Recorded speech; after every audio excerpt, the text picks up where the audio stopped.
Hello everyone, welcome to the divine classes. आज हम discuss करने वाले हैं सीटेट 9 दिसंबर 2018 का सेकंड पेपर। तो चलिए स्टार्ट करते हैं। फर्स्ट क्वेश्चन, एक बैठक में सदस्यों में से 4/25 महिलाएं थीं। यदि सदस्यों का कितना परसेंट था? ठीक है, इसका क्या मतलब 4/25 में महिलाएं थीं, इसका मतलब है कि टोटल कितना था 25, मतलब टोटल 25 जो थे वो टोटल मेंबर थे सदस्य, और उसमें से 25 में से 4 महिलाएं थीं। ठीक है, मतलब इनका रेशो दिया है, हम एग्जैक्टली नहीं कह सकते कि 4 ही महिलाएं थीं, मगर रेशो में अगर बात करें तो 25 में से 4 महिलाएं थीं, मतलब हर 25 मेंबर में 4 महिलाएं थीं। तो हमें मान सकते हैं कि टोटल 25 हो गया और उसमें 4 महिलाएं हो गई। अगर सिर्फ 25 है तो कितने परसेंट थी? तो परसेंट निकालने के लिए टोटल 25 और कितनी महिलाएं थी 4, और परसेंटेज के लिए 100 की मल्टीप्लाई। ठीक है, तो 25 4 जा और 4 4 जा 16%। 16% महिलाएं थी। ठीक है, हम यहाँ जो फ्रैक्शन दिया होता है इसमें भी डायरेक्ट 100 की मल्टीप्लाई कर सकते थे, लेकिन हमने बस ये थोड़ा एक्सप्लेन करने के लिए ऐसा किया था। तो ये उसका ऑप्शन सी सही हो जाएगा, 16%। नेक्स्ट, एक दुकानदार ने अपनी कीमतों में 10% की कमी की। एक सामान की नई कीमत क्या है जो पहले 500 रुपये में बेची जाती थी? ठीक है, पहले 500 रुपये में बेची जाती थी, अब 10% की कमी कर दी, तो हमें 500 रुपये का बस सिर्फ 10% निकालना है। तो कितना हो जाएगा? 0 से 0 कैंसिल, 50। ठीक है, तो उसने 50 रुपये कीमत कम कर दी। 500 में से अगर 50 रुपये कम कर देंगे तो कितना बचेगा? 450 रुपये। तो अब नई कीमत क्या हो जाएगी? 450 रुपये, मतलब ऑप्शन सी सही हो जाएगा। नेक्स्ट, नीचे तापमान डिग्री सेंटीग्रेड में का डाटा एक सेट दिया गया है। तो -6 -8 -2 3 2 0 2 4 8 5 4 8 डेटा का परिसर। ठीक है, परिसर या रेंज। ठीक है, रेंज कैसे निकालते हैं? मैक्सिमम डाटा जो दिया होता है उसमें से माइनस मिनिमम वाला डाटा। ठीक है, तो मैक्सिमम क्या है यहाँ पर? सबसे बड़ा 8 है, 8 माइनस, और सबसे छोटे की बात करें तो सबसे छोटा -8। ठीक है, माइनस में नंबर जितना बड़ा होता है उतना ही वो छोटा होता है। तो -8 को माइनस करेंगे 8 से, तो 8 माइनस माइनस प्लस हो जाएगा 8, तो हो जाएगा 16 डिग्री सेंटीग्रेड। तो इसका ऑप्शन बी सही हो जाएगा। नेक्स्ट, एक सिक्का 10 बार उछाला जाता है और परिणाम इस प्रकार अवलोकित किए जाते हैं। ठीक है, पहले हेड आया, फिर टेल आया, फिर head tail tail head head tail head head. ठीक है, एच मतलब चित्त, चित्त मतलब हेड, और टी मतलब पट मतलब टेल। तो चित्त प्राप्त करने की संभावना क्या है? ठीक है, संभावना या प्रोबेबिलिटी निकालनी है हमें। तो संभावना या प्रोबेबिलिटी कैसे निकालते हैं कि प्रोबेबिलिटी इजिकल टू जो हमारा फेवरेबल आउटकम्स है, ठीक है, जिसकी हमें रिक्वायरमेंट है, जो क्वेश्चन में पूछा गया है, अपॉन टोटल आउटकम्स। ठीक है, तो टोटल आउटकम्स कितने हैं कि उसको 10 बार उछाला गया, तो 10 बार जो रिजल्ट थे वो इस तरीके से था। टोटल आउटकम्स कितने हो गए? 10। और फेवरेबल की मतलब फेवरेबल मतलब जिसकी रिक्वायरमेंट है, तो रिक्वायरमेंट क्या है कि चित्त प्राप्त होने की, चित्त मतलब हेड प्राप्त होने की। तो हेड कितनी बार आया था? 1 2 3 4 5 और 6। ठीक है, हेड आया था 6 बार, तो इससे हो जाएगा 6। तो कितना हो जाएगा? 2 3 जा 2 5 जा, तो कितना आ जाएगा? 3/5। 3/5 मतलब ऑप्शन सी ए सही हो जाएगा। नेक्स्ट, संख्यात्मक व्यंजक 3/7 प्लस -7/8 इजिकल टू माइनस के 25/56 दिखाता है कि परिमेय संख्याएं योग के अंतर्गत समव्रत हैं। ठीक है, समव्रत मतलब क्लोज्ड हैं। ठीक है, तो क्लोज्ड का क्या मतलब होता है कि अगर हम जैसे यहाँ रेशनल नंबर की बात हो रही है, पहले नॉर्मली समझते हैं, पहले नेचुरल नंबर के लिए समझते हैं। नेचुरल नंबर क्या होते हैं? 1 से स्टार्ट होते हैं, 1 2 3 4 5। अगर एडिशन की बात हो रही है तो हम दो नेचुरल नंबर को ऐड करते हैं। सपोज किया 1 और 2 को ऐड किया, दोनों नेचुरल नंबर है, और जिसका जो आंसर आएगा 3। ठीक है, 3 भी क्या है? Natural number. तो हम कह सकते हैं कि जो एडिशन के रेस्पेक्ट में नेचुरल नंबर क्या है? क्लोज्ड है, उसके मतलब क्लोज्ड अंडर एडिशन है नेचुरल नंबर का सेट। तो इसी तरीके से दोनों रेशनल नंबर की बात कर रहे हैं, तो दोनों रेशनल नंबर है, परिमेय संख्या है। अब इन दोनों को हमने ऐड किया। ठीक है, -7/8 है, लेकिन ये भी एक क्या है? परिमेय संख्या है, रेशनल नंबर है। तो हमने इन दोनों को ऐड किया, जो हमारा जो फाइनल आंसर आया या रिजल्ट आया वो भी क्या आया? एक रेशनल नंबर ही आया, परिमेय संख्या। तो हम कहेंगे कि क्या? रेशनल नंबर जो है क्लोज्ड हैं अंडर एडिशन। ठीक है, तो ये बात सही है, तो इसका ऑप्शन ए सही हो जाएगा। नेक्स्ट, निम्नलिखित 3D आकृतियों में से किसमें शीर्ष नहीं होता है? ठीक है, शीर्ष मतलब वर्टेक्स, या वर्टेक्स अगर नॉर्मल समझे तो कोना। ठीक है, जैसे कि कोई शेप है, स्क्वायर ले लेते हैं, स्क्वायर या रेक्टेंगल, तो जो ये कॉर्नर्स हैं 1 2 3 4, इन्हें हम बोलते हैं शीर्ष या वर्टेक्स। तो पिरामिड, प्रिज्म, कोन या स्फीयर। ठीक है, स्फीयर मतलब गोला, गोल शेप में होता है, तो इसमें एक भी क्या नहीं होता है? शीर्ष नहीं होता है, कोना नहीं होता है, या वर्टेक्स नहीं होता है, तो इसलिए इसका ऑप्शन डी सही हो जाएगा। नेक्स्ट, यदि 5/7 की पावर 4 मल्टीप्लाई 5/7 की पावर -3 इज इक्वल टू 5/7 की पावर 5x-2 हो तो x का मान क्या होगा। ठीक है, तो यहाँ पर एक प्रॉपर्टी लगेगी, वो प्रॉपर्टी क्या लगेगी, अगर a की पावर, कोई a नंबर है a, उसकी पावर n है, मल्टीप्लाई a की पावर n है, तो यहाँ पर क्या होता है, अगर बेस सेम है और पावर डिफरेंट है कोई बात नहीं, लेकिन मल्टीप्लाई में है वो, मतलब नंबर जो है, ठीक है, ये एक नंबर है दूसरा नंबर, ये दोनों मल्टीप्लाई में है, बेस सेम है तो पावर ऐड हो जाती है, तो क्या हो जाएगा m + n। तो इसी तरीके से LHS में देखें तो 5/7 बेस सेम है, पावर डिफरेंट है कोई बात नहीं, लेकिन ये नंबर दोनों मल्टीप्लाई में, तो इनकी पावर क्या हो जाएंगी, ऐड हो जाएंगी। तो 5/7 की पावर 4 प्लस -3, ठीक है, इज इक्वल टू 5/7 की पावर 5x-2। ठीक है, अब यहाँ क्या है कि यहाँ बीच में इक्वल टू का साइन है, मतलब LHS और RHS आपस में बराबर है, तो इनका बेस सेम है। ठीक है, बेस सेम है तो पावर को भी तो सेम होना पड़ेगा, तो दोनों की पावर कंपेयर कर देंगे। 4 + -3 कितना हो जाएगा, प्लस का 1 इज इक्वल टू 5x-2, तो कितना हो जाएगा 5x और 2 इधर रहेगा, 1 + 2 3, तो x की वैल्यू कितनी आ जाएगी 3/5। ठीक है, तो 3/5 मतलब ऑप्शन सी सही हो जाएगा। नेक्स्ट,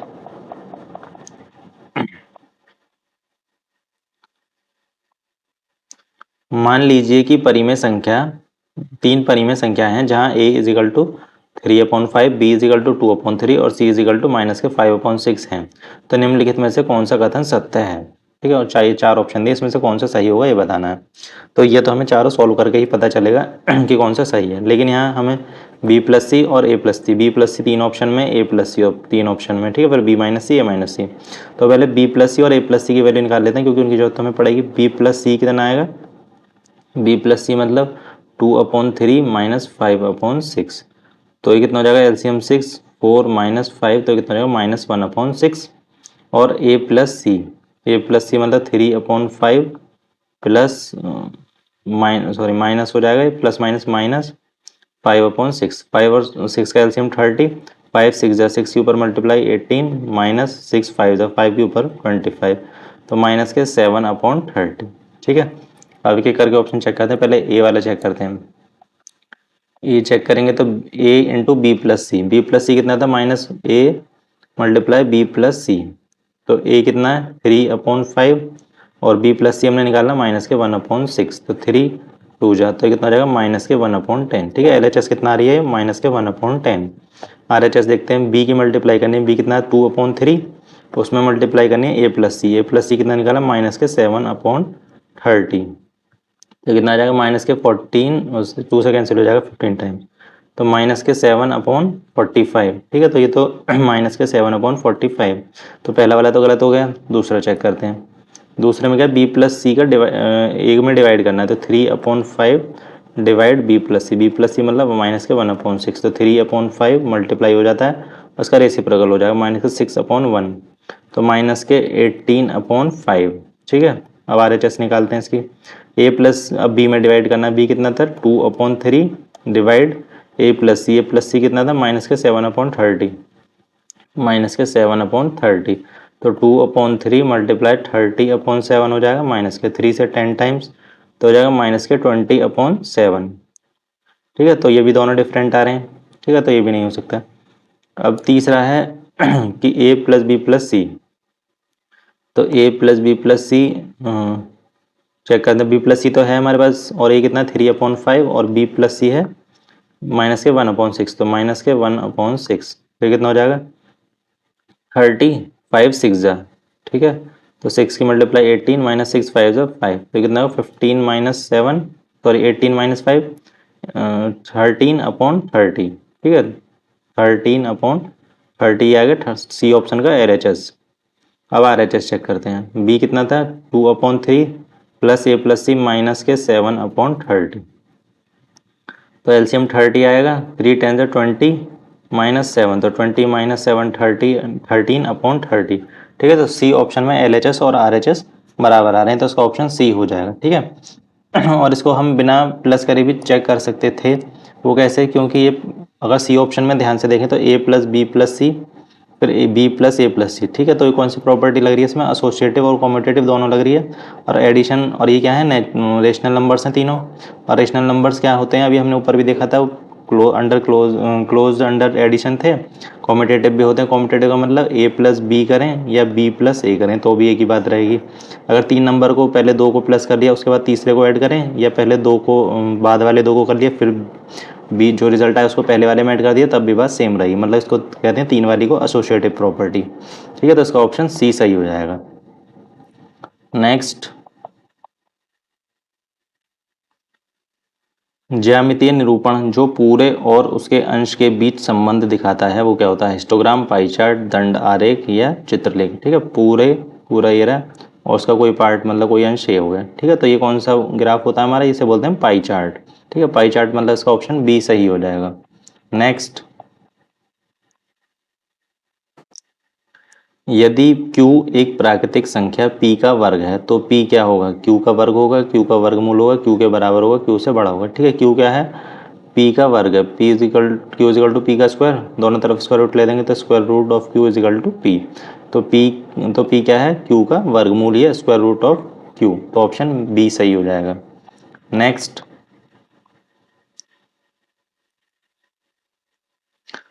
ठीक है, अब इसको सॉल्व करना है। तो 121 किसका स्क्वायर रूट होता है? 11 का। ठीक है, तो 91 प्लस 70 प्लस 11।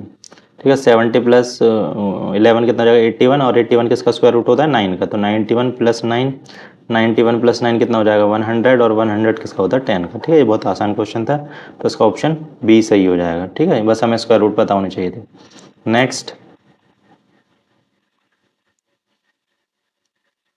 एक पार्क में 784 पौधे व्यवस्थित किए गए जाते हैं ताकि पंक्ति में पौधों की संख्या और पंक्तियों की संख्या के समान ही हो। पंक्ति में पौधों की संख्या पंक्तियों की संख्या के समान ही हो, तो प्रत्येक पंक्ति में पौधे की कितनी संख्या होगी ये बताना है। ठीक है, जितने पौधे हैं, सपोज कीजिए 1 2 2 पौधे हैं, 2 पंक्तियां हैं, एक इस तरीके से एक इस तरीके से, तो उसमें 2 ही पौधे होने चाहिए। तो 1 और 2 पौधे हो गए और 1 और 2 हो गए। तो हम यहाँ कैसे होंगे? 2 इंटू 2 कितने? 4। ठीक है, 4 मतलब कि हमें यहाँ स्क्वायर निकालना है। ठीक है, स्क्वायर किसका निकालना है? 784 के कितने पौधे थे उन्हें कितना अरेंज करना पड़ेगा पंक्तियों में, और जो मतलब जितनी पंक्ति होंगी जितनी रो होंगी उतने ही उसमें पौधे होने चाहिए। तो वैसे तो याद होना चाहिए, 30 से पहले ही आ जाता है स्क्वायर रूट किसका, लेकिन हम फिर भी निकाल के दिखा देते हैं डिवीजन मेथड से, या तो प्राइम फैक्टराइजेशन से भी निकाल सकते हैं, डिवीजन से निकाल लेते हैं। डिवीजन से निकालने के लिए पहले पेयर बनाने होते हैं। राइट साइड से बन गया 84 का, एक 7 सिंगल बचा है तो 7 को अलग रहने देंगे। अब मल्टीप्लाई करनी है सेम नंबर की सेम नंबर से, जैसे कि 2 की 2 में या 3 की 3 में, तो 3 3 जा 9 ज़्यादा हो जाएगा, तो क्या करेंगे? 2 2 लेंगे, 2 2 4, बचेगा 3, तो कितना जाएगा? 84। ठीक है, पूरा पेयर एक साथ आएगा, तो 2 का डबल करेंगे 4। अब यहाँ सेम नंबर ही लेना पड़ेगा, तो सेम नंबर क्या लेंगे? 4 आ रहा है तो 8 ले लेंगे, 8 8 64 होता है, तो लास्ट में 4 आता है। ठीक है, क्योंकि परफेक्ट स्क्वायर नंबर है तो पूरा पूरा हो जाएगा। 8 8 जा 64 का 4 कैरी 6, 8 4 जा 32 और 6 38। ठीक है, 0। तो इस कितने पंक्ति और कितनी रो होंगे? 28 ही पंक्ति होंगी, और उनमें हर पंक्ति में 28 ही पौधे होंगे। ठीक है, तभी तो 28 multiply by 28 is equal to हो जाएगा 784। ठीक है, तो इसका ऑप्शन बी सही हो जाएगा। नेक्स्ट, दो राशियां x और y एक दूसरे के व्युत्क्रम में घटते बढ़ते रहते हैं, तो निम्नलिखित में से कौन सा सत्य है? ठीक है, एक दूसरे के व्युत्क्रम में घट बढ़ रहे हैं। घट बढ़ने का मतलब क्या है कि x is equal to 1/y दिया हुआ है। ठीक है, इसका कहने का मतलब कि जब ही y बढ़ेगा तभी तो x कम होगा। ठीक है, या y कम होगा तो x बढ़ जाएगा। तो अगर हम देखें तो क्रॉस मल्टीप्लाई करें तो कितना जाएगा? X Y is equal to 1। ठीक है, कहने का मतलब ये है कि एक नंबर बढ़ेगा तो दूसरा घट जाएगा, दूसरा घटेगा तो एक नंबर बढ़ जाएगा। तो ऑप्शन चेक करते हैं। उनके संबंधित मानों का अनुपात एक समान बना रहता है। ठीक है, नहीं, उनका अनुपात चेंज होता रहेगा क्योंकि उसके अकॉर्डिंग कुछ भी बढ़ा सकते हैं हम। उनके संबंधित मानों का गुणन एक समान रहता है। ठीक है, हाँ, गुणन एक समान होगा क्योंकि X Y is equal to 1, X की वैल्यू हम कुछ भी रखेंगे उसके अकॉर्डिंग वाई की वैल्यू चेंज हो जाएगी, लेकिन एक्स वाई की वैल्यू मिलाकर मतलब मल्टीप्लाई करके वो हमेशा 1 रहनी चाहिए। ठीक है, जरूरी नहीं 1 ही हो, एक्स ऐसा भी हो सकता है एक्स इजिकल टू कोई नंबर दिया हो जैसे 10/y, तो यहाँ कहना है एक्स वाई इजिकल टू 10। तो एक्स वाई को हम कुछ भी पुट करें मतलब एक्स की वैल्यू कुछ भी रखें तो उसके अकॉर्डिंग वाई की वैल्यू चेंज हो जाएगी, लेकिन इन दोनों की मल्टीप्लाई करके एक फिक्स्ड नंबर ही आना चाहिए, मतलब कि वो 10 भी हो सकता है, 1 भी हो सकता है, 2 भी हो सकता है, तो एक समान बना रहता है, मतलब कि कॉन्स्टेंट रहता है। तो इसका ऑप्शन बी सही हो जाएगा। नेक्स्ट, 7y की मल्टीप्लाई हमें 6 से करनी है, ठीक है। दिया हुआ है एक्सप्रेशन, कोई नंबर है 71, 72, 73 कुछ भी हो सकता है, और लास्ट में जिनकी मल्टीप्लाई करके सेम ही डिजिट आनी चाहिए y y y, ठीक है। अब y एक डिजिट है तो 0 से लेके 9 तक कुछ भी हो सकती है, तो हमें सारी चेक करनी पड़ेंगी नहीं, ठीक है। हमें बस जो ऑप्शन में दिए हैं 4 उन्हीं को चेक कर लेते हैं, उन्हीं से पता चल जाएगा। सबसे पहले 8 को चेक करते हैं। 7 8 6 से मल्टीप्लाई करेंगे, 6 8 जा 48, कैरी 4, 7 6 जा 42 और 4 46, ठीक है। तो तीनों डिफरेंट आ रही हैं, तो ये तो नहीं हो सकता। उसके बाद 6 को चेक करते हैं। 6 6 जा 36, कैरी 3, 6 7 जा 6 7 जा 42 और 3 45, ठीक है। तो ये भी नहीं हो सकता, ये भी तीनों डिफरेंट आ रही हैं। उसके बाद लास्ट ऑप्शन सी 4 7 4 6, तो कितना रहेगा 6 4 जा 24, कैरी 2, 6 7 जा 42 और 2 44, ठीक है। अब ये y यहाँ पर भी y था तो y की वैल्यू 4, यहाँ भी तीनों y थे, तो वो भी कितना है 4 4 4, तो इसका ऑप्शन क्या सही हो जाएगा 4, मतलब ऑप्शन सी सही हो जाएगा। नेक्स्ट, 700 मीटर स्क्वायर क्षेत्रफल के एक आयताकार टैंक को भरने के लिए 140 मीटर क्यूब पानी की आवश्यकता होती है, ठीक है। तो टैंक में पानी स्तर की ऊंचाई क्या होगी, ठीक है। तो कोई क्या है, आयताकार टैंक, ठीक है, और उसमें पानी 700 मीटर स्क्वायर का एरिया है, तो उसमें कुछ ना कुछ हाइट चाहिएगी उसको पानी को भरने के लिए, ठीक है, तभी तो उसमें पानी भर पाएगा। तो उसको मान लेते हैं h, तो टोटल आयतन कितना हो जाएगा L into B into H, तो वो किसके बराबर दिया हुआ 140, ठीक है, कि 140 मीटर क्यूब पानी आएगा उसमें। तो L इंटू बी जो एरिया होता है वो तो हमें दिया हुआ है 700 metre square, h is equal to 140, तो h की वैल्यू कितनी आ जाएगी 140 अपॉन 700, ठीक है। और ये मीटर में है आएगा आंसर, और लेकिन जो ऑप्शन में दिया हुआ वो सेंटीमीटर में दिया हुआ है, तो 14 5 है, तो h की वैल्यू कितनी आ जाएगी 1/5 मीटर, मीटर को सेंटीमीटर में चेंज करने के लिए 100 की मल्टीप्लाई, तो 5 से 100 को कैंसिल कर देंगे तो 20 टाइम्स, तो आ जाएगा आंसर 20 सेंटीमीटर। तो इसका ऑप्शन बी सही हो जाएगा कि टैंक में पानी स्तर की ऊंचाई कितनी हो जाएगी 20 सेंटीमीटर। नेक्स्ट, निम्नलिखित में से मुद्रा के योग का कौशल बढ़ाने के लिए सबसे उपयुक्त रणनीति कौन सी है, ठीक है। मुद्रा का यूज़ करने के लिए, मतलब मुद्रा मतलब मनी का यूज़ करने के लिए, या मनी के यूज़ की जो कौशल मतलब स्किल्स बढ़ाने के लिए कौन सी तरीका जो है सबसे बढ़िया होगा वो बताना है हमें। ICT, use of ICT, role play, या यूज़ ऑफ मॉडल्स, या डूइंग लॉट्स ऑफ प्रॉब्लम्स, ठीक है। तो सबसे अच्छा तरीका होता है रोल प्ले, ठीक है। रोल प्ले मतलब करके सीखना या प्रैक्टिकली सीखना, तो इसका ऑप्शन बी सही हो जाएगा। नेक्स्ट,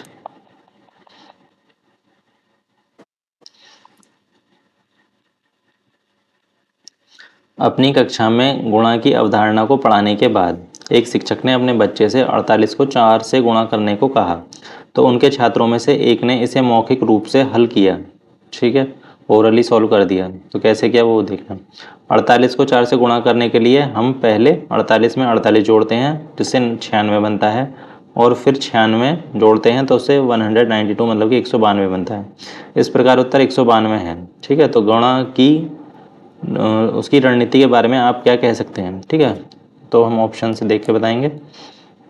बच्चे में गुणा करने के लिए गलत विधि का उपयोग किया, ठीक है, गलत विधि का उपयोग नहीं करा, उसने सही विधि का यूज करा है, क्योंकि 48 को हमें करना था 4 से मल्टीप्लाई, तो उसने क्या करा पहले 2 से करा फिर 2 से कर दिया, तो 48 दूनी 96, मतलब 48 को 2 बार ऐड कर दिया पहले, तो कितना आ गया 96। अब 96 का भी डबल करना था तो 96 में 96 से प्लस कर दिया, तो कितना आ जाएगा 192, ठीक है। तो पहला ऑप्शन तो गलत हो गया।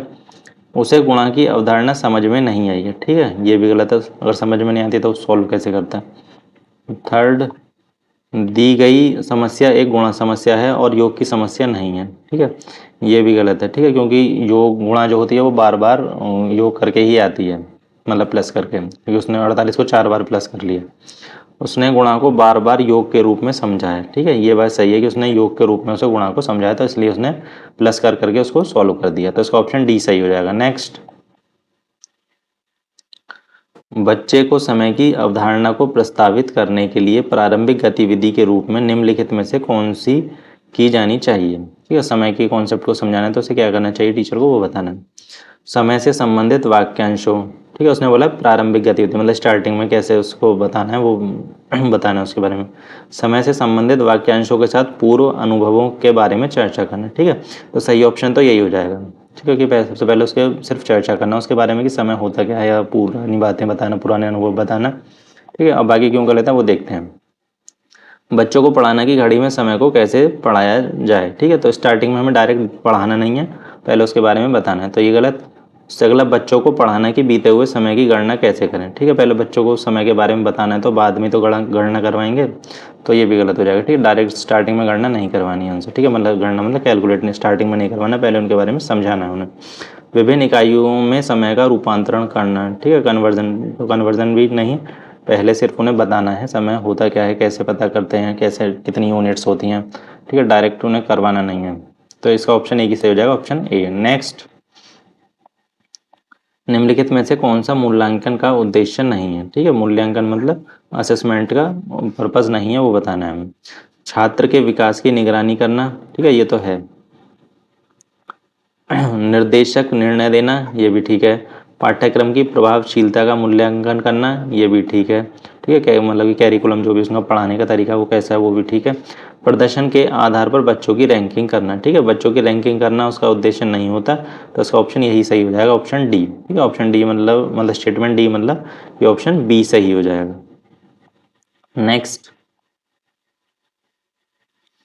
उच्च प्राथमिक स्तर पर गणित पढ़ाने के लिए निम्नलिखित में से कौन सी विधि सबसे अधिक उपयुक्त है। ठीक है, सबसे बड़ी उपयुक्त कौन सी है, उच्च प्राथमिक स्तर पर। ठीक है, उच्च प्राथमिक मतलब 6 to 8, तो प्रदर्शन विधि, व्याख्यान विधि, गतिविधि आधारित अधिगम या समस्या समाधान। ठीक है, तो सबसे उच्च प्राथमिक स्तर पर कौन से सबसे बढ़िया विधि है, वो है समस्या समाधान विधि, मतलब कि option D, problem solving method. ठीक है, मतलब प्रॉब्लम को सॉल्व करना सिखाना चाहिए और कैसे करते हैं वो भी बताना चाहिए, या एक क्वेश्चन को अलग अलग तरीके से कैसे सॉल्व करते हैं वो भी बताना चाहिए, तो इसका ऑप्शन डी सही हो जाएगा। नेक्स्ट, उच्च प्राथमिक स्तर पर गणित अधिगम के लिए निम्नलिखित में से कौन सा सबसे अधिक आवश्यक है।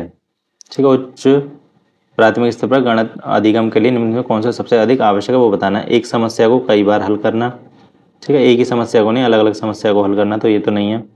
किसी समस्या को हल करने के लिए विभिन्न तरीकों की खोज करना। ठीक है, ये सबसे अच्छा ऑप्शन है, तो ये हो जाएगा ऑप्शन बी। बाकी भी देख लेते हैं। सभी सूत्रों को याद करना। ठीक है, याद नहीं करना चाहिए, उनका जनरलाइजेशन करना चाहिए, समझना चाहिए उनको कि वो आए कैसे, बने कैसे। और नेक्स्ट, शिक्षक बोर्ड पर जो करता है उसे सही ढंग से नकल करना। ठीक है, नकल नहीं करना है, तो ये भी गलत हो जाएगा, तो इसका एक ही ऑप्शन है, ऑप्शन बी सही हो जाएगा। नेक्स्ट, उच्च प्राथमिक स्तर पर गणित की कक्षा में उपयुक्त होने वाली पूछताछ की रणनीति। ठीक है, कि उच्च प्राथमिक स्तर पर गणित की कक्षा में उपयोग होने वाली पूछताछ की रणनीति मतलब पूछताछ मतलब क्वेश्चन करने का क्या वो पर्पज है उनका, वो बताना है। बच्चों को हतोत्साहित करना चाहिए क्योंकि उस बच्चे को नीचा दिखाना है। ठीक है, किसी बच्चे को नीचा नहीं दिखाना है, तो ये तो गलत हो जाएगा। सेकंड, कक्षा को कोलाहलपूर्ण बनाती है क्योंकि बच्चे बहुत ज़्यादा बात करेंगे। ठीक है, नहीं, ये भी नहीं। बच्चों के बीच तनाव पैदा कर सकती है और उन्हें शिक्षक के अधिकार को स्वीकार करने के लिए मजबूर कर सकती है। ठीक है, मजबूर नहीं करना है बच्चों को, तो ये भी गलत हो जाएगा। ठीक है, बस अब लास्ट ऑप्शन ही बचता है वैसे तो, लेकिन फिर भी इसको देख लेते हैं। बच्चों को उनके विचार या समझ व्यक्त करने और आलोचनात्मक रूप से सोचने में मदद करती है। ठीक है, ये पॉजिटिव स्टेटमेंट है और यही सही हो जाएगा। ठीक है, नेक्स्ट, एक शिक्षक ने कक्षा 8 के बच्चों को क्षेत्रफल मापन सिखाया है, लेकिन उनके कई छात्र क्षेत्रफल और आयतन की विभिन्न इकाइयों के उपयोग के बीच में उलझन में है। ठीक है, उलझन मतलब कंफ्यूजन में है, तो बच्चों में इस तरह के भ्रम का कारण क्या हो सकता है। ठीक है, जो शिक्षक ने 8th क्लास के बच्चों को क्या सिखाया था, सिर्फ क्षेत्रफल मापन सिखाया था, क्षेत्रफल निकालना सिखाया था, लेकिन उनके कई छात्र क्षेत्रफल और आयतन की विभिन्न इकाई मतलब यूनिट्स में, जैसे क्षेत्रफल की मीटर स्क्वायर होती है और आयतन की क्या होती है, मीटर क्यूब। ठीक है, या सेंटीमीटर में भी हो सकती है, याद रखना कि वो स्क्वायर में होगी, वो क्यूब में होगी, तो उसमें किस तरीके का भ्रम का कारण हो सकता है वो बताना है हमें। तो ऑप्शन देखते हैं। बच्चों को क्षेत्रफल की इकाइयों का उपयोग नहीं आता था। ठीक है, वो तो सिखा दिया, तो वो क्यों नहीं आता था, तो ये तो गलत हो जाएगा। बच्चों ने विभिन्न इकाइयों को याद नहीं किया था। ठीक है, विभिन्न का यहाँ कोई मतलब नहीं है, यहाँ तो सिर्फ क्षेत्रफल और आयतन की बात हो रही है, और याद तो वैसे भी नहीं करना। अलग अलग इकाइयों को उनके दैनिक जीवन से संबंधित किए बिना सभी को एक साथ बताया गया था। ठीक है, तो ये इसका सही ऑप्शन हो जाएगा, क्योंकि अलग अलग इकाइयों को उनके दैनिक, ठीक है, दैनिक जीवन मतलब डेली लाइफ से बिना रिलेट किए उनको बताया था, इसलिए उनकी समझ नहीं आया, तो इसका ऑप्शन सी सही हो जाएगा। ठीक है, लास्ट वाला क्यों गलत है वो भी देख लेते हैं। कक्षा 8 के विद्यार्थियों के लिए क्षेत्रफल मापन की अवधारणा मतलब कॉन्सेप्ट एक कठिन विषय नहीं। ठीक है, 8th क्लास के लिए वो कठिन विषय नहीं है, तो ये भी नहीं होगा, इसका एक ही ऑप्शन हो जाएगा सी। नेक्स्ट, कक्षा में गणितीय वार्तालाप को प्रोत्साहित करने का सबसे उपयुक्त उद्देश्य निम्नलिखित में से कौन सा हो सकता है? तो कौन सा हो सकता है वो बताना है। गणितीय विवरणों के बारे में बताते हुए और उनका प्रयोग करते हुए बच्चों को एक सटीक भाषा का उपयोग करने में सक्षम होना चाहिए। ठीक है, एक सटीक भाषा, नहीं पहले और भी ऑप्शन देख लेते हैं। गणित से डरने वाले बच्चों को कक्षा में आपस में बातचीत अंतर शिक्षण में सक्षम होना चाहिए, और गणित के विषयों में कक्षा में बहस आयोजित करना। ठीक है, बहस आयोजित करना है तो ये तो नहीं होगा। बच्चों को गणित की कक्षा में प्रमेय और सूत्रों के वाचन में सक्षम होना चाहिए। तो इसका सही ऑप्शन क्या हो जाएगा? इसका सही ऑप्शन हो जाएगा ऑप्शन ए। ठीक है, ऑप्शन ए क्यों सही होगा? क्योंकि गणितीय विवरणों के बारे में बात करते हुए उनका प्रयोग, ठीक है, जो बात करें उनका प्रयोग भी बताना है, करते हुए बच्चों को एक सटीक भाषा का उपयोग करने में सक्षम होना चाहिए। तो इसका ऑप्शन ए सही हो जाएगा। ठीक है, next,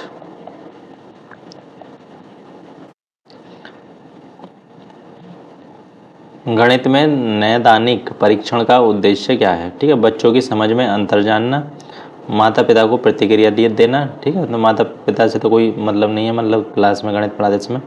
to fill the progress report, प्रगति रिपोर्ट भरना, ये भी नहीं हो सकता उद्देश्य। अंतिम अवधि की परीक्षा के लिए प्रश्न पत्र की योजना बनाना। ठीक है, प्रश्न पत्र की योजना बनाने का भी कोई निरीक्षण करने का कोई मतलब नहीं होता, मतलब परीक्षण करने का। तो उसका सही ऑप्शन क्या हो जाएगा? बच्चों की समझ में अंतर जानना। ठीक है, क्योंकि अलग अलग समझ के बच्चे होते हैं तो उनमें क्या क्या डिफरेंसेस हैं, कैसे बच्चे हैं, वो सब जानना है, तो इसलिए करते हैं नैदानिक परीक्षण। तो इसका ऑप्शन ए सही हो जाएगा। Next, remedial teaching it helpful for, उपचारात्मक परीक्षण सहायक है। ठीक है, क्यों सहायक है वो बताना है। पूरी कक्षा को पढ़ाने के लिए नहीं। ठीक है, पाठ की पुनरावृत्ति के लिए नहीं, खेल मार्ग विधि द्वारा शिक्षण के लिए नहीं, कमजोर छात्रों को सीखने की कठिनाइयों को दूर करने के लिए। ठीक है, इसका ऑप्शन डी सही हो जाएगा, क्योंकि उपचारात्मक परीक्षण शिक्षण कब किया जाता है? जैसे कोई भी एग्जाम हुआ, ठीक है, या कोई भी क्वेश्चन क्लास में डिस्कशन हुआ, तो उस समय पता चल जाएगा कि कुछ बच्चे वीक हैं पढ़ने में। ठीक है, तो अब वो वीक हैं तो उनको वीकनेस कहाँ है और क्यों है, तो उसको दूर करने के लिए क्या आ जाता है? उपचारात्मक शिक्षण। तो इसका ऑप्शन डी सही हो जाएगा। नेक्स्ट, निम्नलिखित में से कौन सा कौन सी एक गणितीय प्रक्रिया नहीं है? ठीक है, कौन सी प्रक्रिया नहीं है? तो हमें इसमें से देखेंगे मार्गदर्शन या विजुअलाइजेशन, रटना, आकलन या मापन। ठीक है, तो कौन सी नहीं है? सभी को पता है रटना। ठीक है, रटना नहीं है मैथ में, तो ये इसका ऑप्शन गलत हो जाए, मतलब सही हो जाएगा, क्योंकि हमसे नहीं पूछा है ना कौन सा नहीं है, तो रटना नहीं है, तो ऑप्शन बी सही हो जाएगा। नेक्स्ट, गणित सीखने में त्रुटियां एक महत्वपूर्ण भूमिका निभाती हैं, यह कथन है। ठीक है, त्रुटियां मतलब गलतियां। असत्य है। ठीक है, त्रुटियां करना एक गलत नहीं है, ठीक है, क्योंकि वो सीखने का एक प्रोसेस है, तो ये तो गलत हो जाएगा। सत्य है, क्योंकि त्रुटियां बच्चे की सोच को दर्शाती हैं। ठीक है, ये बात सही है, लेकिन वो उनकी सोच को दर्शाती हैं, ये गलत है, तो ये भी नहीं होगा। असत्य है क्योंकि, ठीक है, असत्य है तो पहली बात यही गलत हो गया, नहीं चेक करना ही नहीं। सत्य है क्योंकि त्रुटियां प्राप्त अंकों के बारे में प्रतिक्रिया प्रदान करती हैं। ठीक है, तो इसका ऑप्शन डी सही हो जाएगा, क्योंकि गलतियां करेंगे तो उनके जो मार्क्स आएंगे उनका रिएक्शन होगा। ठीक है, मतलब फीडबैक मिलेगा उन्हें, तो इसका ऑप्शन डी सही हो जाएगा।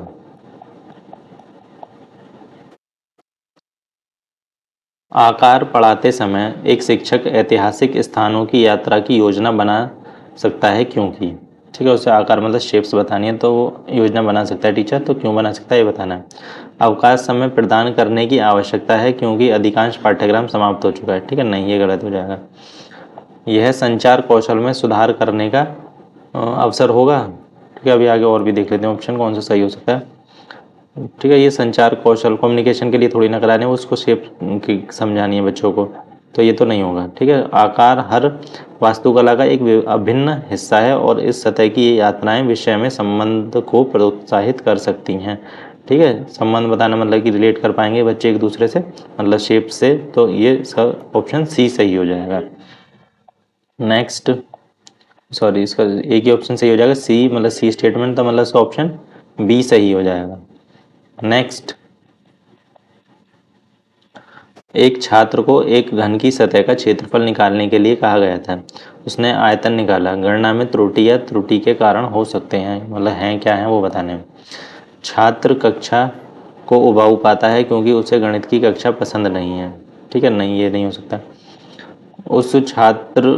छात्र उस कक्षा में अध्ययन करने के लिए उपयुक्त नहीं है। ठीक है, ये भी नहीं हो सकता गलती का कारण। छात्र सतह का क्षेत्रफल और आयतन की अवधारणा को समझने में सक्षम नहीं है। ठीक है, तो यही हो जाएगा, क्योंकि अगर उसे समझ आता तो वो उसकी गलती नहीं होगी, तो उसका ऑप्शन सी सही हो जाएगा। लास्ट भी देख लेते हैं क्योंकि इसमें एक से ज़्यादा सही है। छात्र सतह का क्षेत्रफल और आयतन की अवधारणा को समझ गया है। ठीक है, अगर समझ जाता तो वो त्रुटि नहीं करेगा, तो इसका ऑप्शन डी भी नहीं होगा। इसका ऑप्शन सिर्फ ए की सही होगा। Option C, sorry statement C मतलब कि ऑप्शन ए सही हो जाएगा। नेक्स्ट, सॉरी ये सेट यहीं कंप्लीट हो गया, और ये था हमारा सीटेट 9 दिसंबर 2018 का पेपर। और नेक्स्ट वीडियो हम सॉल्व करेंगे सीटेट 18 सितंबर 2016 का पेपर। And thank you.